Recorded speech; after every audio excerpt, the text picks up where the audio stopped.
Allah, should we start?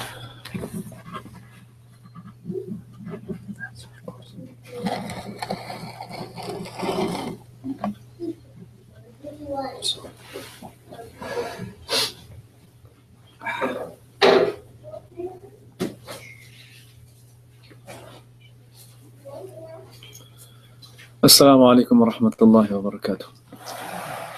أحمده ونصلي على رسوله الكريم أما بعد. The hadith of Prophet sallallahu alaihi wasallam says, "Man yuridillahu bihi khayran yufaqihu fi ad-din. Wa innama ana qasimun wallahu yu'ti." This hadith of Bukhari states that when Allah subhanahu wa ta'ala wants well for someone, He gives him the understanding of deen. And the Prophet ﷺ says about himself that I am merely the distributor of knowledge. Innama ana qasimun. I distribute the knowledge, I share the knowledge. Wallahu yu'ti. Allah is the one who actually gives it. Allah subhanahu wa ta'ala gives it to the Prophet ﷺ. The Prophet ﷺ shares it with people. But of that knowledge that the Prophet ﷺ has shared with people, people in exchange will take a share based on how much Allah subhanahu wa ta'ala gives them. Because the knowledge that is coming from the Prophet ﷺ is an ocean. And it is not necessary that everyone will have access to that entire ocean. So the Sahaba are compared to vessels. There's a vessel that can quench the thirst of a couple of people. There's a vessel that can quench the thirst of a group. There's a vessel that can quench the thirst of a whole town. How big is that reservoir? How big is that vessel? It depends on how much it can contain. So like this, the hearts are vessels. And Allah subhanahu wa ta'ala gives everyone a vessel. And if Allah subhanahu wa ta'ala wants, He can expand it, He can increase it and make it bigger and vaster. And it can accommodate more and more of that wealth that Allah subhanahu wa ta'ala has given through His Prophet sallallahu alaihi wasallam. This hadith is primarily about the understanding of deen. Now, understanding requires two things. The first thing is sound information. Sound information and a sufficient amount of sound information. A person has sound information, but it's so limited that it doesn't enable them to implement it. Whatever they know is sound, but it's not enough to apply. So there's a deficiency. So a sufficient amount of sound information is the first step. The second step is the knowledge of how to apply it. How should this be applied? What part of that information is applicable in what part of life, in what circumstance, in what situation? All of this put together becomes the understanding of deen. And that understanding of deen is given by Allah subhanahu wa ta'ala to those that He wants the best for. So in today's session, I wanted to share with you the journey of one individual from this ummah who was very much concerned and preoccupied with gaining the understanding of deen and rectifying his matter with Allah subhanahu wa ta'ala before he went back to Allah subhanahu wa ta'ala. And that person is Imaam Ghazali rahimahullah. Imaam Ghazali rahimahullah was born in an area called Tus. And Tus is in modern day Iran, close to Mashhad. And this was an area where, yes, there were scholars. This area became famous. It was the same region where the the Khalifa Harun Rashid passed away. And it is known for many famous scholars. Imam Ghazali rahimahullah has had humble origins. There is a difference of opinion regarding how his name is supposed to be pronounced. We normally say Ghazali, but the muhaqqiqeen, the researchers from amongst the historians, say that the right way to pronounce it is Ghazali, because his father and his forefathers had this trade of weaving cloth. So he was a Ghazal. That person is called Ghazal, and that in that area, instead of just referring to him as a Ghazal, they would add a ya to it, become Ghazali. Some historians have said that he was from a village called Ghazala, and that is why he's called Al-Ghazali. But after going through the geography of that land, there is no village that comes up under the name of Ghazala. That is why the correct pronunciation of his name is Al-Ghazali, with a tashdid on the za. So his father was a humble person, did not have a great deal of wealth, but when he was passing away, he left some money behind, and he asked one of his good friends to look after his two sons, Muhammad and Ahmed. The one who is known as Imam Ghazali, his first name was Muhammad, and his brother, who also went on to become a scholar, his name was Ahmed. The father said to his friend that, look, I didn't have a chance to achieve much of an education. Whatever money I'm leaving behind, I would like it to be used for the education of my sons. Whatever goes to them should be used in that way. So this friend of the father put that money to use in the way that his friend had requested him. But after some time, that money ran out. When the money ran out, he said to them that, look, these were the arrangements that your father made for you, and this is what I can do. Beyond this, I don't have any other means. So if you want, you can go and join a madrasa, which is funded by the government, which is funded by the state, or privately funded, where they will look after you and you don't have to worry about the expenses. So they went to a madrasa called, it is said, they went to a madrasa called the Bayhaqiyya. And this apparently is the first proper madrasa to be founded in Islamic history, like a proper college. And there were many other scholars and many people, and it is said that Imam Ghazali rahimahullah, he studied there for some time. After a few years, when he came back to his town, he and his caravan were robbed along the way. And the robbers took whatever they could find. Imam Ghazali rahimahullah didn't have much other than the notes that he had taken. And what used to happen at that time was, when the teacher would deliver the lesson, deliver the lecture, the students would document it word for word. And then they would go over it repeatedly until they had memorized it. So these were called amali and ta'liqat. Imam Ghazali rahimahullah appealed to the leader of the bandits that, look, you can take whatever you want, but you have no use for these notes. It's just paper. So please return these folios to me. I have spent a great deal of time accumulating this, and this is the only thing that I have. This is several years of effort of mine. So that chief bandit laughed at him. He said, you haven't done anything then.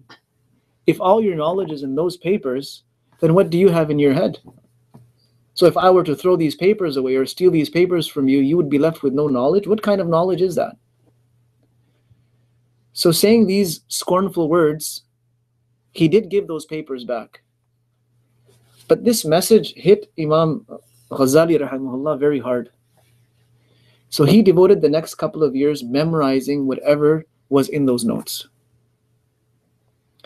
And it was only a matter of time before his proficiency and his talent, his skills, his ability to memorize, his ability to understand, it started spreading. Imam Ghazali rahimahullah also sought to study from senior scholars. And at that time, the most prominent figure in the Muslim world was someone referred to as Imam al-Haramain, Al-Imam al-Juwayni rahimahullah. And Imam al-Haramain, he was called Imam al-Haramain even though he was from the area of Khurasan, but he left when some of the rulers declared that in the khutbah of Jum'ah, Imam Abu al-Hasan al-Ash'ari should be cursed.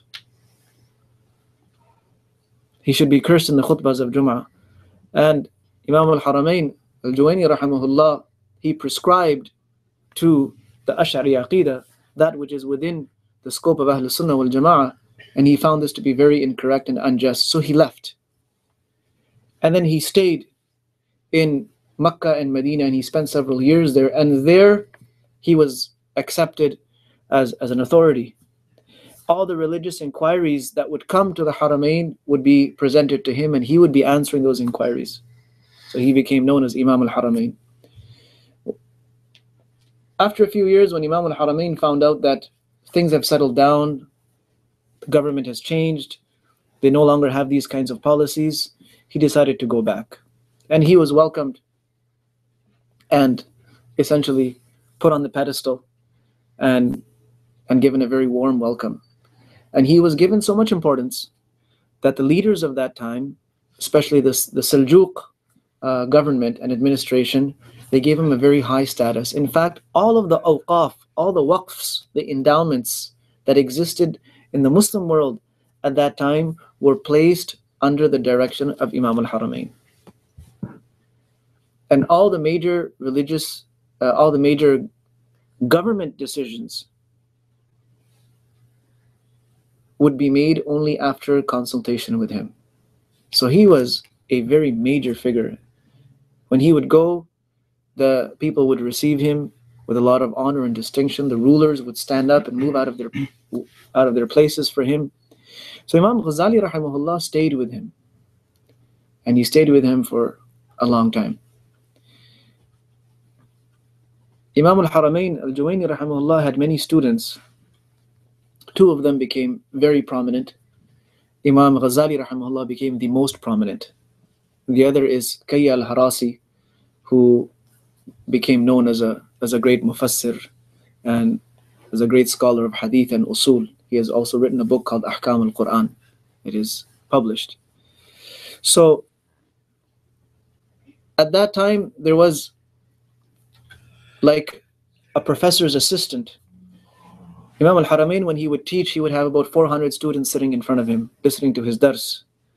And the practice at that time is that the most talented student, the most capable student, would be given the responsibility of repeating the dars of the teacher to all those students. Imam Ghazali rahimahullah was that person. This person was called the mu'eed, the one who repeats the lesson.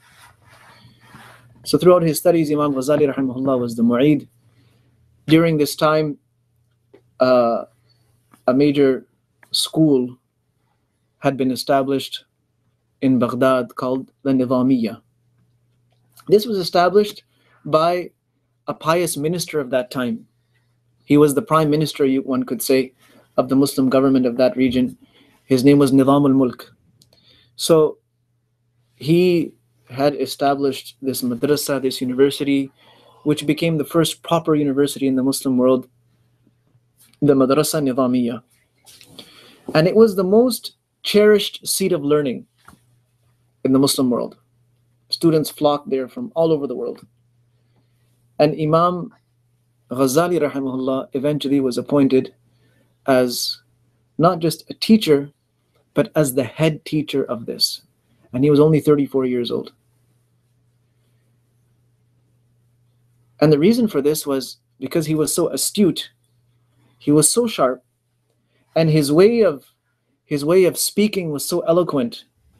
And when he would prove a point, it would be done so clearly and logically that it would not leave any doubt in the mind of the listener. At that time, the way scholars were honored is that academic discussions would be held. in the darbars, in the courts of the kings and the rulers and the ministers, Imam Ghazali rahimahullah was frequently invited to have those discussions, and scholars would be brought to debate with him.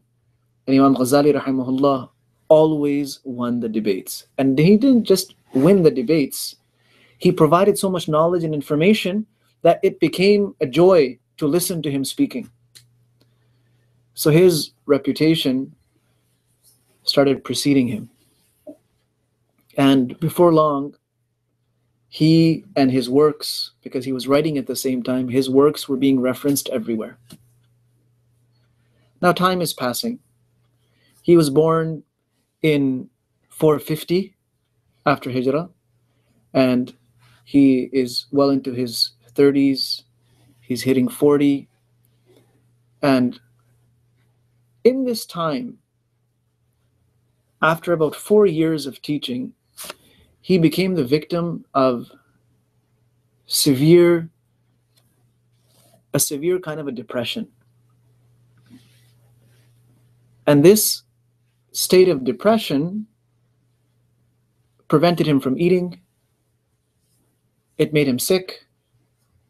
And a time came when he wasn't even able to talk anymore. And he stopped teaching. He was unable to continue his teaching. The depression that he was in was a very strange one. He knew that he had mastered the sciences. He had mastered philosophy. He had shattered a lot of the foundations of the Western philosophers. He had done all of this. But there was one thing that kept bothering him. And that was that I want to know about my Lord, and I want to know about my religion so clearly and with so much conviction that no matter what happens in the world, no matter what happens to me, the conviction does not waver. I want that kind of yaqeen. And I don't feel that kind of yaqeen. I have all the proofs and evidences. I win all the debates. I know all of the sciences. I know all the philosophies. But I need that level of yaqeen. Just like I know, and he actually writes this down. He chronicles this journey of his, this mental and spiritual journey of his in a work called Al-Munqidh min al-Dalal. And he writes about how if I were to say that the number 10, the quantity of 10 is more than the quantity of 3, I can say that with certitude. No matter what happens, and no matter what takes place in the world, that is a reality that does not change in my mind. That 10 is more than 3. If somebody comes to me and presents a whole bunch of data and a whole bunch of facts about other things, I will say, well, yes, that may be the case, but 10 is still more than 3. He said, I want that kind of clarity in my deen and in my belief. Where do I get it from? And if I don't have that kind of clarity and that level of belief, then what is the point of all of this that I'm doing? He said, I started looking at myself. That what really is the capital, the religious capital that I have built over the years? He said, the biggest thing that I have is my teaching. And I know, if I am honest with myself, there are many intentions behind that teaching. My prominence drives me to teach. And my teaching drives my prominence. So what guarantee is there that any of this is even accepted by Allah subhanahu wa ta'ala? What proof is there that this is actually going to save me in akhirah when I know that I have this huge profile that I maintain, that I need to maintain, and the profile pushes me, it boosts me, and I boost my profile. So this seems like a worldly kind of an endeavor. It doesn't seem like a spiritual endeavor anymore. And my heart is haunted by this fear of lack of conviction, lack of yaqeen. And he says, I had this habit. I used to go to the people of all of the different firqas, all of the different sects, to try to understand why they believed what they believed. And he said, I went and I had discussions with everyone. I sat down with the philosophers to understand their philosophies. I sat down with the Batiniya, the people that eventually became known as the Ismailiyya. I sat down with them to try to understand their beliefs. I sat down with these Mu'tazilis. I sat down with these deviant people to try to get to understand them, thinking that maybe this will give me more clarity in what I believe in. But he said it didn't work. And he said, then I sat down with the Sufis to try to understand why is their approach to everything so different. Why is it that they just renounce dunya and they have so little interest in dunya? And why do they keep themselves away from the public? And why do they keep themselves so busy? Why are they so hard on themselves? So he said, I started understanding a little bit of what these people are after is the realities of things. They want to step away from the superficial, from the fake, from the artificial, and they want to step into the realities of this dunya and of akhirah. So he said, I told myself that I need a break. I need to get away from all of this and just work on building my bond with Allah subhanahu wa ta'ala and cleansing my heart and working on my nafs until I have control over my nafs. And that it is the filth of the nafs, the wrong tendencies, wrong attitudes, wrong perceptions, the ego, the desires, all of those things are what is clouding my clarity. And until I get rid of those things, I will never have the conviction that I need to achieve, that I need to have in my deen. So he says, for 6 months, I remained in this sort of an undecided state. I tell myself I'm leaving, and then I'm pulled back. And I tell myself I'm leaving, then I get pulled back. I hesitate. Where am I going to go? What am I going to do? What? And he says, finally, after 6 months of being undecided, I finally had the courage to collect some money and leave money behind for my family to look after themselves, and I set off on a journey. And he took off the clothes of a alim, of a scholar, the robes and the cloaks, and he said, I just put on a simple sheet. And that's it. With almost nothing in my hand, I set out. And he, even though people tried to stop him, because he was the pride and joy of that institution, and students were flocking to that institution because of someone as authoritative as Al-Ghazali. People were coming to listen to him, to learn from him. And by now, he had built thousands of students. He had such a wide and broad student base in Iraq. And of course, people are flocking from all over the place to learn from him. But he says, no. This mission comes first. Because if I don't have it inside me, if I don't have inside me what I think I need, how can I convey that to other people? There's no way I can convey the message of haqq, the message of truth to other people if the truth does not reside within me. So one day he takes a step and sets off on foot. And he travels to Damascus. At Damascus, he goes to the Umayyad Mosque, Al-Jami' Al-Umawi. Al-Jami' Al-Umawi was not just a mosque, it was a full-fledged institution of learning. What Imam Ghazali rahimahullah did was he took one of the minarets, the western minaret of this masjid, and there's a door to get up to the minaret. He would go there and close the door and just stay there. And that's where he would do all his ibadah. Day and night he would worship Allah subhanahu wa ta'ala. He would do dhikr, he would fast, he would recite the Quran, he would read, and he would just work on himself day and night in devotion to Allah subhanahu wa ta'ala.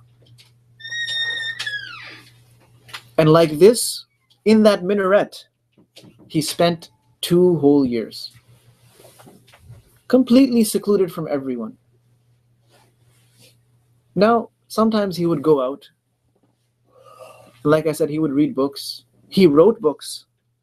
People knew that he was there, but they understood that he does not want to be disturbed. And inside, he was hoping that he can get the distractions of dunya out of his heart, so that he no longer has any importance for dunya left inside. And he has no more importance left for the prominence of this dunya. You know, every human being has a desire to be appreciated, to be given importance. He wanted to finish that from inside him, because he was a very important person, but he felt that being important, this is building my ego. It's making my ego stronger and stronger and stronger, and I need to defeat this ego, because this is a big obstacle between me and Allah subhanahu wa ta'ala. So he cut himself off from everyone. After a couple of years, one day as he was walking around the masjid and passed by one of the classrooms, he heard one of the professors, one of the teachers, as he was giving a dars, he says, Al-Ghazali says, he says, there's my name again. This is what I've been trying to run away from. So he leaves Damascus. He says, I can't stay in an environment like this. I cannot afford right now anything that feeds my ego, anything that makes me feel a sense of self-importance. I'm trying to finish myself, delete myself. So he goes to Bayt al-Maqdis, and he spends a long time at Bayt al-Maqdis in the Qubbat al-Sakhra, what is called the Dome of the Rock. Beneath there is a chamber. It's still there. He closed himself in there and just devoted, Allah knows how many weeks or months or years. He just stayed in there just doing ibadah. And then at one point, he goes to Al-Khalil, Hebron, where Sayyidina Ibrahim alayhi salatu wasalam is buried. And then he spends some time there at that masjid. And there he makes 3 promises to himself. First promise is, I will never present myself to the court of any king or ruler. I'm never going to walk to any ruler's doorstep. Why? Because this is a thing of prominence. It's a thing that gives you importance. And secondly, it puts you in a position where now you have to listen to these people. You have to carry out what they want you to do. Because I don't want to have anything to do with anyone of authority, anyone of influence. All of that raises my profile. I don't want it. Second thing is, I am not going to take the salary from or a position in any state-run school or institution. Because there also you're being sustained by these rulers. And thirdly, I'm never going to have a debate again. I'm never going to engage in debate. These are 3 commitments that he made to himself there. And then he left. And from there he went to Mecca. He performed Hajj. And he spent a significant amount of time at Mecca and Medina. And after that, he traveled to Egypt.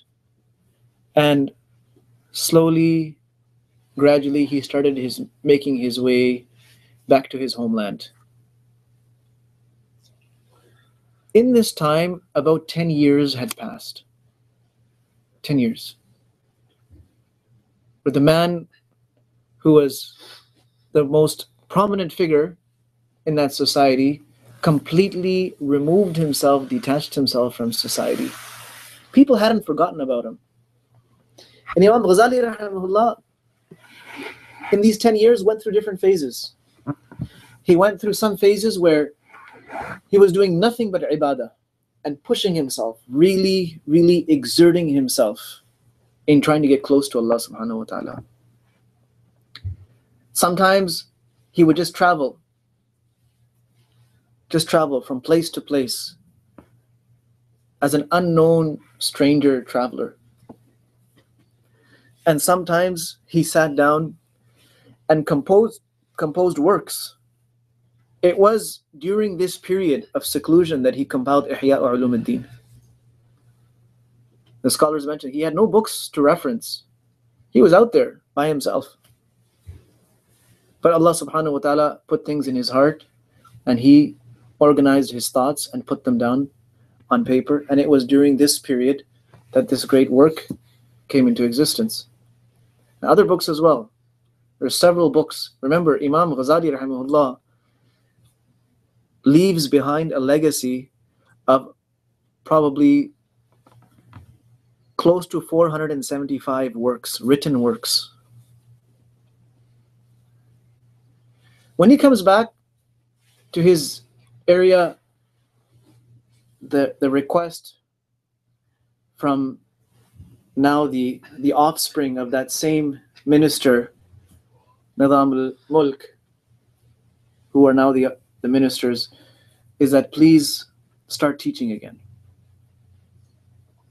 At first he is hesitant, but all the scholars of that area encourage him.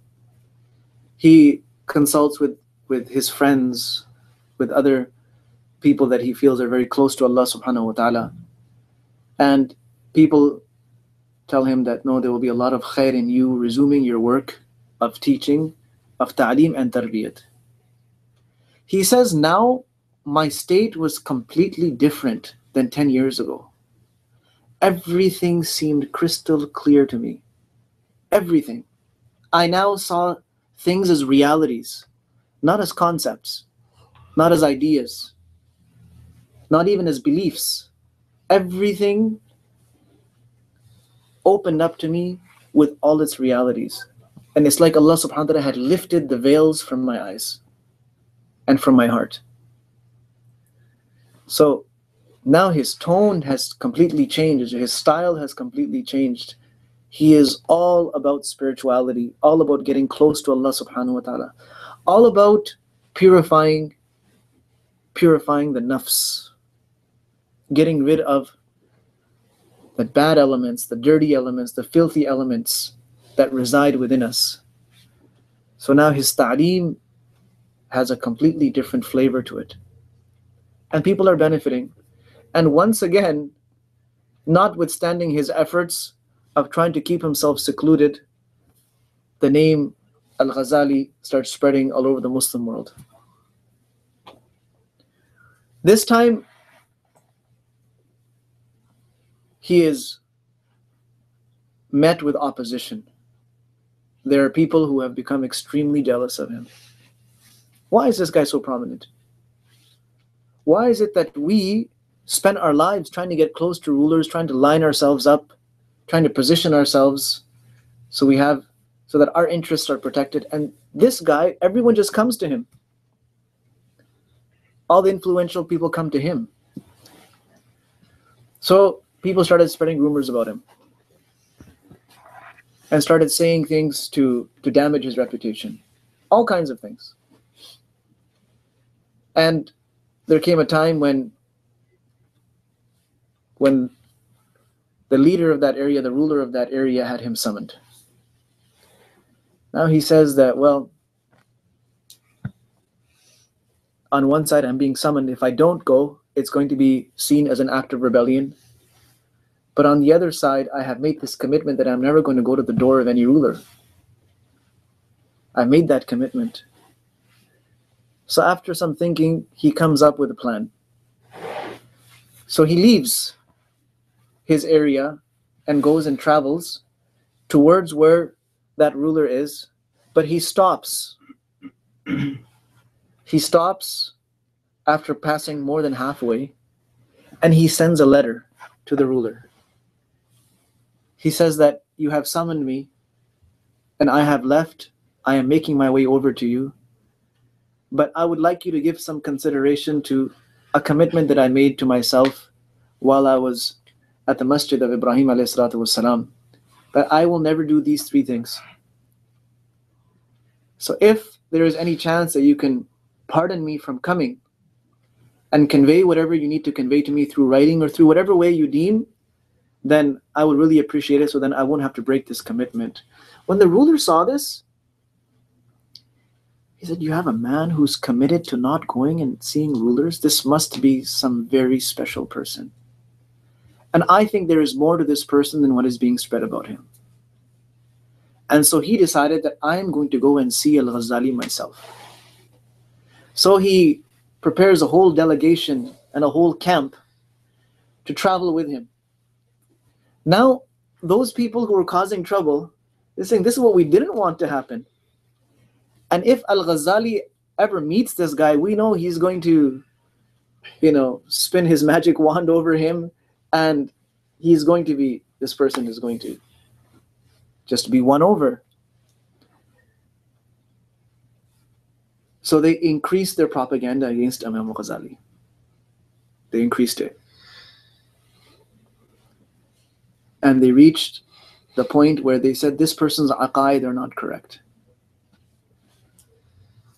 This person's aqidah is not correct. Look what he wrote.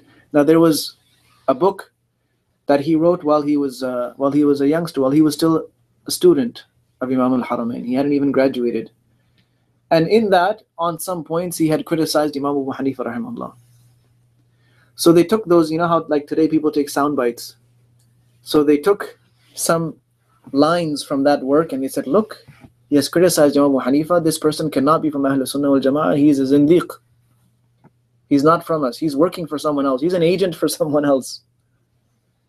From some other sect. And look at all the, and they took literally bits and pieces. They cut and pasted selected statements and paragraphs from his works, and they presented it to the ruler. And they said, look, this is what this person is.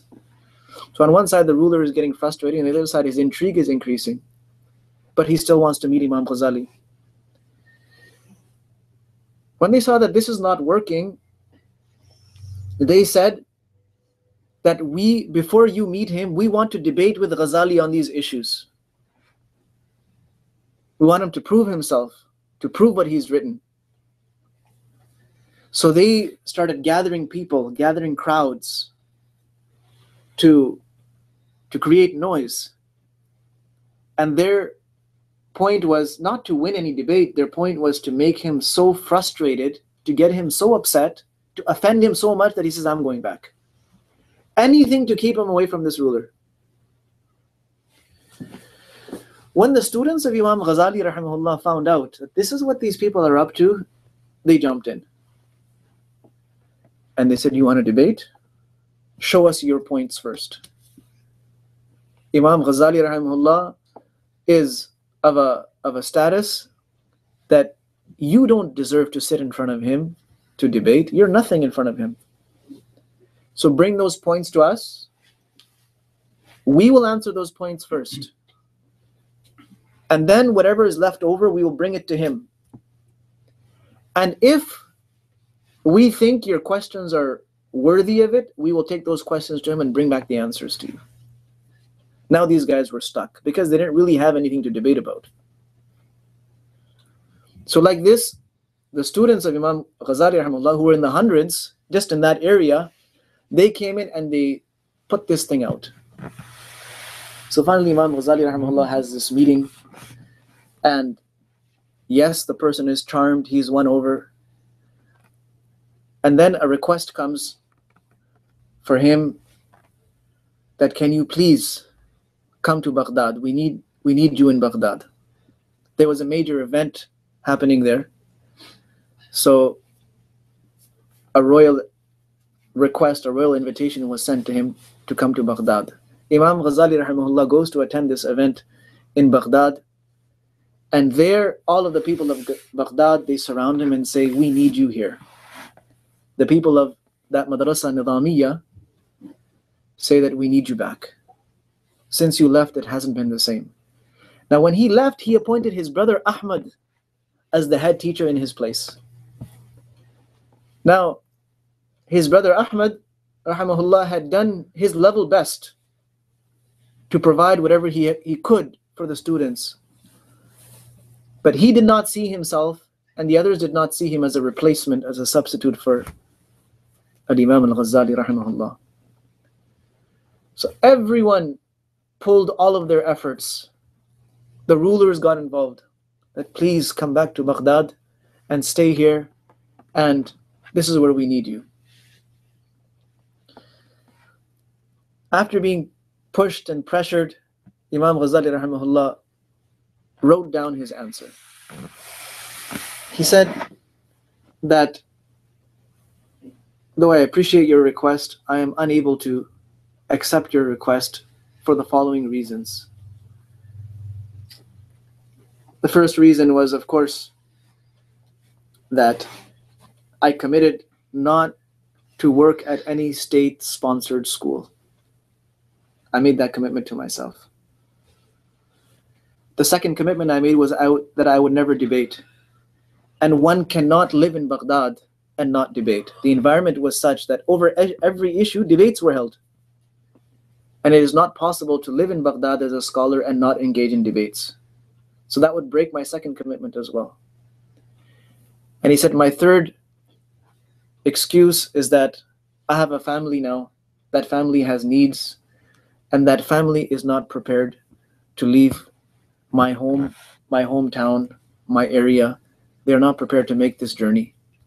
My fourth excuse is that right now, as we speak, there are over 150 students that are studying with me in my hometown, in my homeland. It is not possible or feasible for me to ask all of them to move here to Baghdad. They will not be able to make it.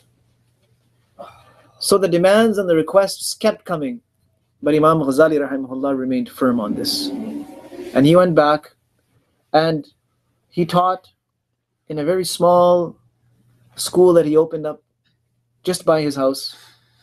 And he had what they call a khanqa there, where people would come for their own self-rectification. And he would teach them, guide them, train them. And like this, he spent the rest of his life in a very low-key way. And it was during this era that he wrote his famous book, Al-Mustasfa, which is one of the most famous books in the usul of fiqh, especially for the usul of Shafi'iyah. And he authored many other works as well. Now, what are we getting from all of this? That one man's commitment to haqq,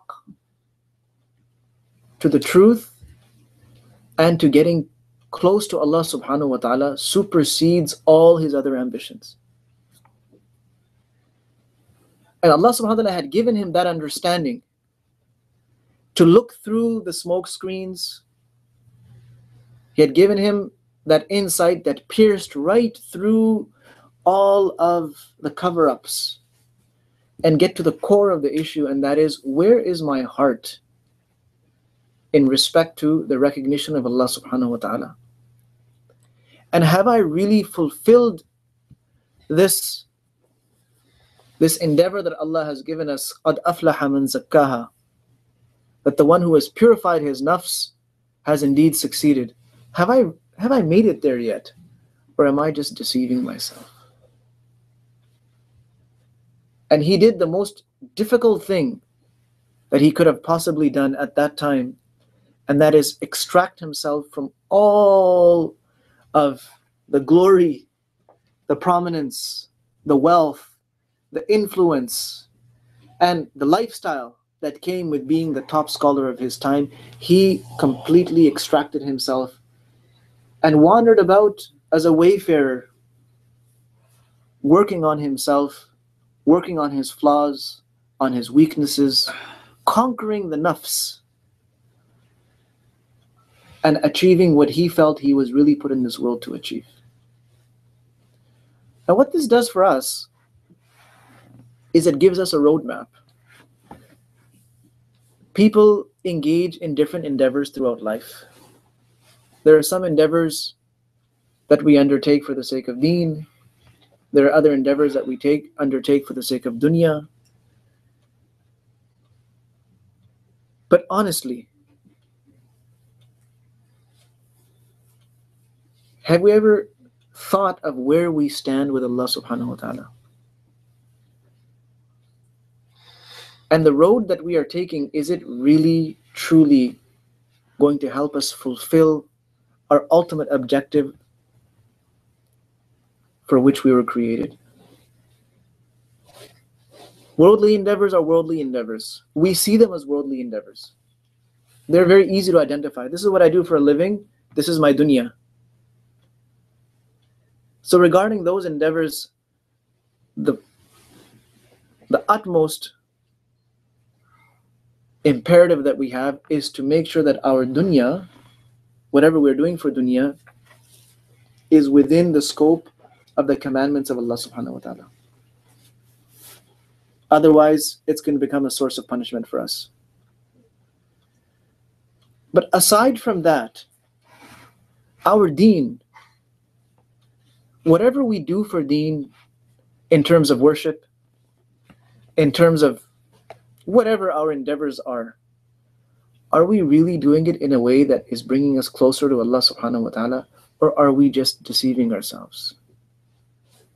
Imam Ghazali rahimahullah teaches us this very important lesson, that never ever become maghrur, someone who is deceived.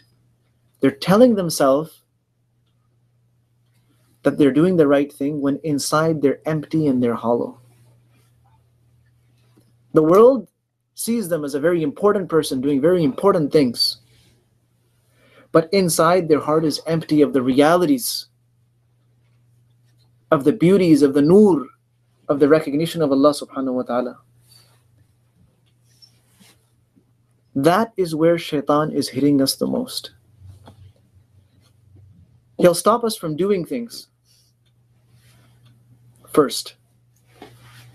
But if somehow, some way, we manage to undertake the actions, the acts, he will put so many obstacles for us within those activities that he will never allow us to actually reach Allah subhanahu wa ta'ala. That is where we need to look out for. My salat, I tell myself I pray. As I'm doing it, I'm telling myself that I'm praying salat. After I do it, I tell myself I have prayed, I have fulfilled my obligation. But really, how much power was in that salat? How much devotion was in it? No doubt I fulfilled an obligation, and I should thank Allah subhanahu wa ta'ala for that. And I should be happy that Allah subhanahu wa ta'ala gave me tawfiq to fulfill that obligation. But beyond that, what did I take from this salat? I read my Quran, but really what did I take from my recitation of Quran? I studied such and such lesson, but what did I take from it? I undertook such and such religious endeavor. What did I really take? What did I fill myself with? So honestly, the restlessness that Imam Ghazali rahimahullah had in his heart is one of the biggest bounties that Allah subhanahu wa ta'ala can give to someone who is walking on the path towards Allah. That restlessness, that sense of dissatisfaction, that no, I'm not there yet. I haven't even started walking yet. And then a person starts fervently working, struggling, striving, like someone who is in the water and they're moving their arms and legs. Now they can tell themselves they're swimming, but are they really swimming, or are they just treading water? That will be measured by the distance they cover in the water and the speed with which they cover that distance. A person might be floating, but there's a big difference between staying afloat and actually swimming. A maghrur person, a person who is deceived, would be the one who is content just with the fact that they're staying afloat. My head is above the water, it means I'm okay. But someone who wants to actually move through the water and get somewhere, they're going to be looking at the distance. Every couple of seconds, they're going to be turning around and saying, where am I in respect to the shore? And where am I in respect to where I'm trying to go? If it's a swimming pool, where am I from the wall that I started at, and how close am I getting to the other wall? And then it's very easy. But if we don't have a yardstick, if we have no way of measuring where we started and where we're going, how far we have to go, and that's part of the problem. So every Muslim needs to have a roadmap. This is my starting point, and that's where I want to be. And this roadmap, this yardstick, is not created by our own minds. We don't imagine it and make one for ourselves. The roadmap for us is the Quran. In the beginning of the Quran, we make a request to Allah subhanahu wa ta'ala, Ihdina as-sirata al-mustaqim. Take us on the straight path. So there's a path. And a path is simply that thing which takes you from one point to another point. If you don't have a beginning point, you don't have an ending point, you don't need a path. And if you have a path, but you don't know where that path goes, or where that path is supposed to go, it means you are completely lost. The Quran is our roadmap. The characteristics of believers that Allah subhanahu wa ta'ala has outlined, they are the destinations.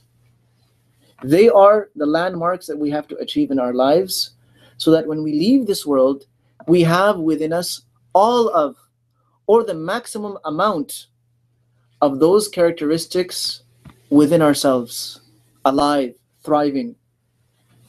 So when we meet Allah subhanahu wa ta'ala, we have all of these beautiful characteristics, the achievements that Allah has highlighted in the Quran, we have them in our lives. And we've done it right. And then we are ready to meet Allah subhanahu wa ta'ala. And one of the biggest impediments for us is when we cannot see our own flaws. Like that person who's treading water, the biggest problem for them would be if they think they're actually swimming. If they don't see it, that you're not moving. So that would be the biggest problem for them. Somebody needs to explain to them that, look, you're not moving, you're afloat, that's a good thing. You're not drowning, but you're not moving either. Somebody needs to make them understand that, look, the point of swimming is to move through the water, not to stay afloat in the water. The point of a road is not to stand on the road, but it's to cross the road, it's to travel down the road. So when Allah subhanahu wa ta'ala opens up to us the eyes of the heart and enables us to see inside ourselves and identify our weaknesses and our flaws, then this is a sign that Allah subhanahu wa ta'ala is sharing some very special mercy with us. And if we're not there yet, if we still see ourselves in the light of perfection, in the light of completion, we see ourselves with a very satisfied eye, then it means that we are still in need of that mercy of Allah subhanahu wa ta'ala that enables us to identify our problems, because it is only after we identify our flaws that we can fix them. If we don't see our flaws, then we have nothing to fix. So these are some of the lessons that we learn from this journey of Imaam Ghazali rahimahullah. And everyone will have their own journey. Not everyone is going to do it the way Imaam Ghazali did it. And not everyone needs to do it the way Imaam Ghazali did it. Everyone's circumstances are peculiar and specific and different and unique. But the point is, we all need to have that experience in life, where we come to the realization that I need to do something different to get to where Allah subhanahu wa ta'ala wants me to be. And may Allah subhanahu wa ta'ala give us tawfiq, and the understanding and the insight and the courage to do the right thing for us, so that our dunya is safe and our akhirah is also safe. Wa akhiru da'wana alhamdulillahi rabbil alameen. Wa sallallahu wa sallam wa barak ala nabiyyina Muhammad وعلى آله وأصحابه أجمعين.